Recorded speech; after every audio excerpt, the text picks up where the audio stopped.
Well, the Department of International Relations and Cooperation, that's DIRCO, said it is preparing itself to return to the court in 20 days over the decision of the High Court in Pretoria on Tuesday that interdicted the government's donation to Cuba. Now, this follows the court outcome which granted lobby group AfriForum an urgent interdict against the department's plan to make a donation. In Parliament, the Minister of Defence and Military Veterans, Thandi Modise, responding to the DA's written questions, said South Africa has spent about 359 million rand in SANDF military training in Cuba since 2014. And Dr. Siphamandla Zondi, an affiliate in the Institute for Pan-African Thought and Conversation, as well as a professor of politics and international relations at the University of Johannesburg, joins us for this conversation. Dr. Zondi, thank you so much for being with us and welcome on this Monday morning. Well, hi, good morning, and good morning to the viewers. Before we get into the nitty-gritty of this, let's take a journey all the way back to the beginning of the South African-Cuban relations, and perhaps that'll make us understand it a little bit better where we are right now. So talk to us about the background. Yes, it's very important to realize that South Africa, after 1994, beginning with Nelson Mandela himself, taking it very personally and giving it a high priority, built up a very strong relationship with Cuba for a number of reasons. One of the critical reasons is the historical relationship between the liberation movements and Cuba. The second one is Cuba's role in Africa, helping Africa cope with external interventions and also with the incursions of the apartheid state on the region, which could have completely destabilized the region. The third reason is that South Africa decided to go with the smaller actors in the world, especially wherever there is a smaller actor having to deal with a big actor. So Cuba was seen as a friend to hold and hold very close, which is why Mandela had that big tussle, in a way, with the United States when he said, "Don't choose our friends, we choose our friends." And said that in Washington during a visit to Washington, just to say, for us, we wanted to relate with the U.S. and also relate with Cuba. We didn't want to choose one over the other side. And that relationship had been cemented over a period of time. And what South Africa has tended to do exchanges with Cuba, where Cuba provides expertise and we pay for the expertise. And quite often include Cuba in the African Renaissance Fund's support to African countries on the basis that the African Union, way back over 10 years ago, declared the Caribbean as the sixth region of Africa. So the African Renaissance Fund provides all manner of aid, often in kind, not actual financial transfers, but aid that is computed in financial figures to worth this or worth that, and this donation worth 15 million would have been at that. I don't quite know yet what form it was, whether it was going to be food, whether it's going to be equipment, whether it's going to be training and capacity, whatever it was. But it's been happening over a period of time. It often affects just over 30 African countries, and in the Caribbean, it's been mainly Cuba and Haiti that have benefited, but also other countries in smaller ways. Yeah. So, I mean, let's talk a bit more. Naledi Pandor basically saying that the African Renaissance Fund doesn't give money to any beneficiary, but humanitarian aid in a form of food or medical supplies. So that's what she was saying, to just elaborate more on what you had mentioned there. So what is your view on this? I mean, does it make any difference if the total contribution amounts to that 50 million rand, for example? Pardon, I missed that question? Just in terms of the contribution.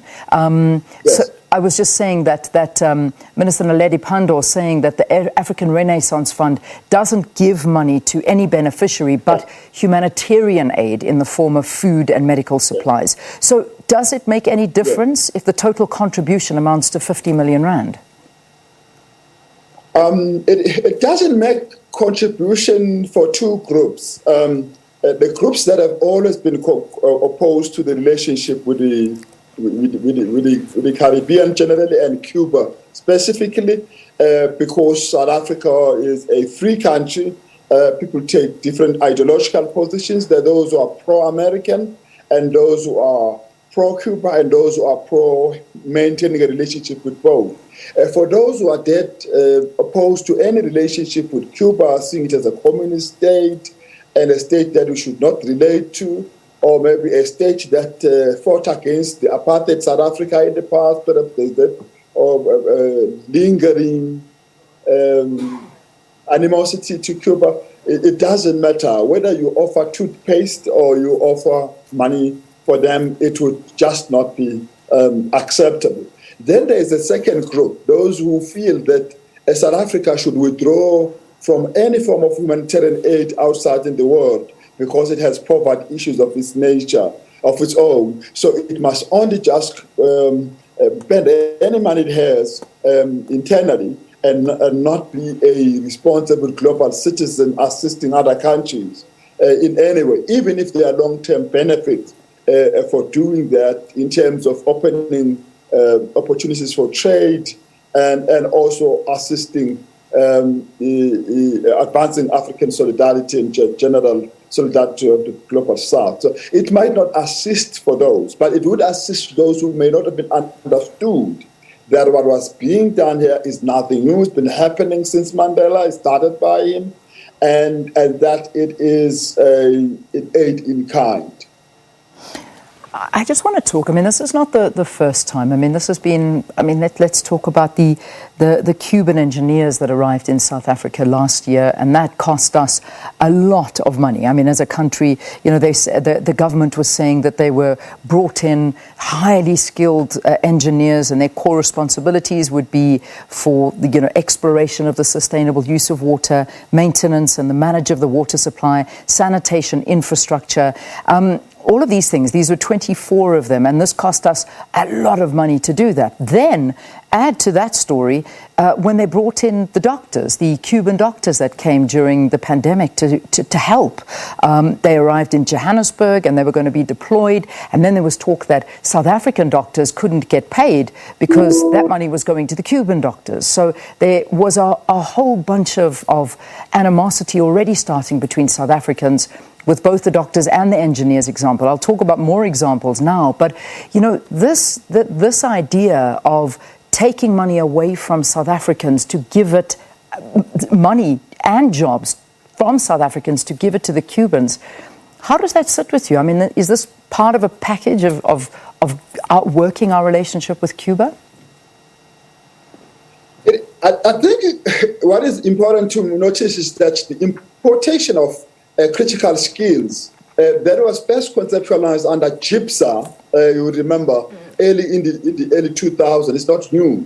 It's been happening for quite some time. And we import some skills from all sorts of countries, including teachers from Zimbabwe, in any areas that are critical.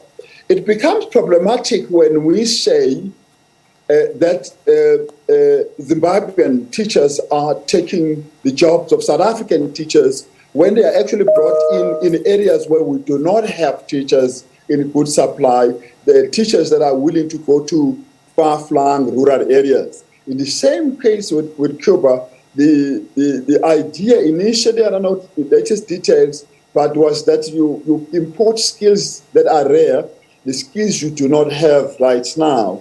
Apparently, South Africa does not actually have the abundant supply of engineers we think it does, especially at experienced and advanced level, and those that are willing to work in rural areas and work for government, not for work for tenders and private sector, quite a different exercise, to build bridges in outlying areas of advanced government and on all of that. Apparently, there isn't an oversupply of engineers, but it was incumbent upon government explaining the analysis that had got to a determination that we needed 40, and where each one of those 40 was going to be placed and how they were going to assist and how they work with others, because typically Cubans export these all over the world. Over 70 countries use Cuban experts in areas, and often they pass the skills to younger people in that particular area. Under normal circumstances, these Cuban engineers would be working with junior, mostly from previous junior engineers, mostly from previously disadvantaged background, to upskill them while they also assist in getting work. But government communication is absolutely critical. With regards to the doctors, we just heard just last week that there was a shortage of doctors, actually, not a oversupply of doctors. There was in Gauteng a huge number, both of doctors and nurses, of vacancies that have not been filled. So it's not that money for filling the post was taken. It's there. The posts have not been filled. I guess if you want a neurosurgeon now who must run a neurosurgical unit, you don't just pick up a student coming from university. It happens in every field. So we must be careful when we say taking a job from South Africa, because it would mean there are neurosurgeons and other specialists with 20 years who are unemployed now because the Cubans were employed. There are entry-level doctors that are unemployed, not because of the shortage of doctors, but because of systemic problems, because we need those doctors.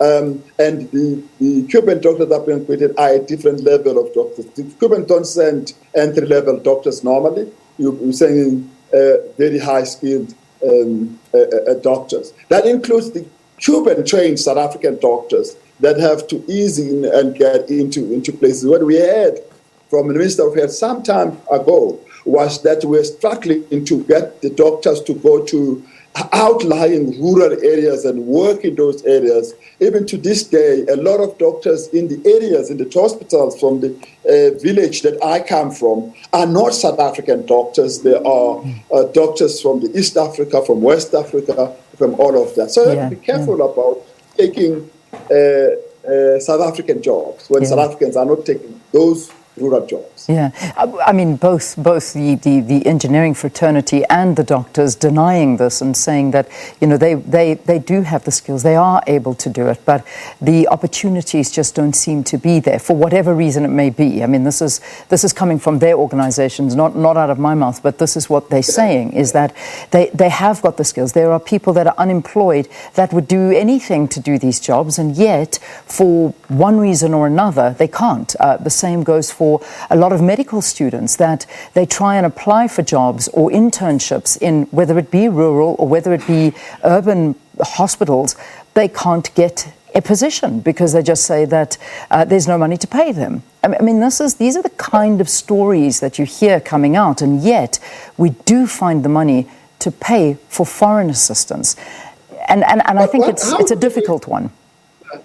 Yeah, it's a quagmire. I mean, I'm talking now about a hospital called Montebello Hospital and a hospital called Ipelsbusch, where I come from. There is a shortage of specialists, indeed, there.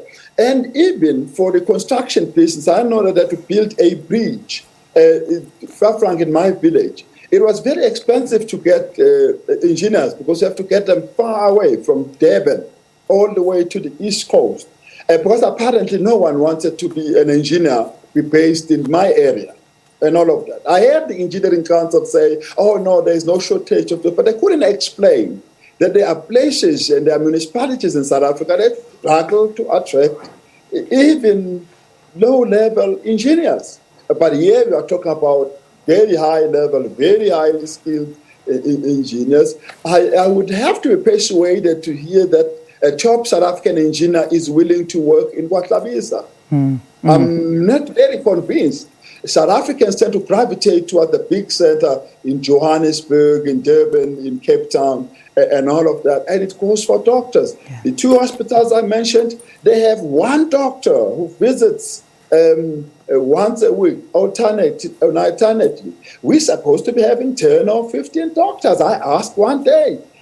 You hear that people are not willing to come to that part of the world. So there is presence of doctors in South Africa, but the distribution of them has to do with the conditions of living. Many South Africans would not want to work under conditions that are difficult. To try and get it easier areas. But it is a government thing. Government must create conditions to make it easier for people to work everywhere. That's it. That's what I was going to say.